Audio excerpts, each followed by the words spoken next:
नमस्कार, इन खबर में आपका स्वागत है। मैं विद्युत शंकर तिवारी हूँ। कोरोना से ज़्यादा उसको लेकर के जो अफवाहें हैं वो लोगों को परेशान कर रही है, जो उसका डर और दहशत है वो लोगों को परेशान कर रही है। नागपुर से खबर आती है कि 5 जो सस्पेक्टेड थे वो हॉस्पिटल से भाग गए। बेंगलुरु से खबर आती है कि दुल्हन अपने दूल्हा को छोड़ करके भाग गई और उसने इस बात का भी ध्यान नहीं रखा कि जब उसके पति को है कोरोना और उसके संपर्क में थी तो वो भी संक्रमित होगी, लिहाजा वो फ्लाइट से पहले दिल्ली आई, दिल्ली से ट्रेन से आगरा पहुंच गई, वहां अपने भरे पूरे परिवार में रहने लगी और परिवार इस बात को छुपाता रहा। अंततः पुलिस प्रशासन की मदद लेनी पड़ी, पुलिस बुलानी पड़ी, तब जाकर के उसको एएसएन मेडिकल कॉलेज में भर्ती कराया गया। प्रधानमंत्री नरेंद्र मोदी ने इसके मद्देनज़र जो है खुद ट्वीट किया है कि आपको क्यों अलग रखा जाता है और अलग रखा जाता है तो आपको क्या क्या ध्यान रखना है। हेल्थ मिनिस्ट्री ने जो गाइडलाइंस जारी की है, जो एडवाइजरी जारी की है, प्लीज़ उसको फॉलो कीजिए, कोरोना रोकने में मदद कीजिए।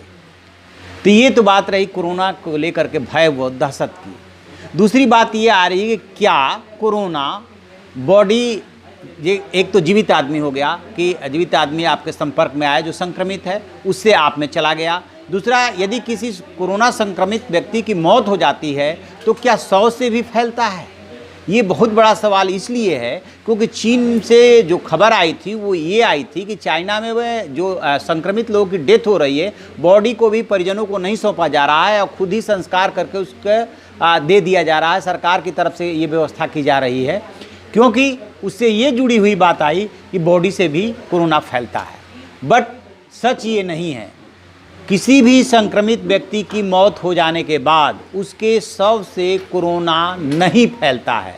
एकदम ये दो टूक है और ये साइंटिफिक बात है। और ये बात बोली है एम्स के जो डायरेक्टर हैं रणदीप गुलेरिया ने, उन्होंने बताया है कि इसके लिए रेस्पिरेटरी सिक्रेशन होना ज़रूरी है, यानी कि जो खांसी आना, जो खांसी आती है, खांसी से ये फैलता है जब किसी व्यक्ति के आप संपर्क में आते हैं तो वो होना ज़रूरी है। 100 से कतई ये नहीं फैल सकता।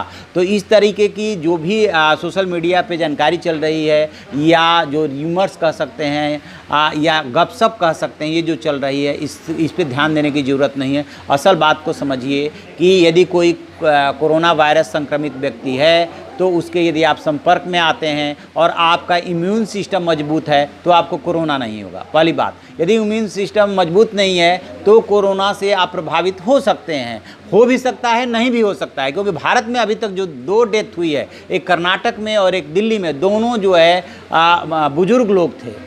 और जो कर्नाटक वाला केस था उनको तो डायबिटीज, रक्तचाप वगैरह वगैरह बहुत सारी बीमारियां थी। दिल्ली वाली जी इस महिला की डेथ हुई है उनको भी कई बीमारियां थी और वो बुजुर्ग थी। बुजुर्ग में दिक्कत ये होती है कि उम्र के साथ साथ जो है इम्यून सिस्टम कमज़ोर होता चला जाता है, इसलिए उसका प्रभाव ज़्यादा होने की आशंका रहती है।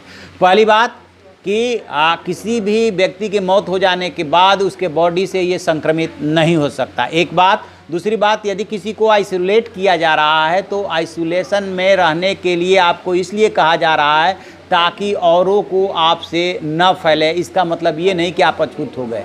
और मान लीजिए कोई आपकी तीमारदारी में लगा है, सेवा में लगा है, वो आपसे डिस्टेंस बना करके चलेगा कम से कम 1 से 2 मीटर की।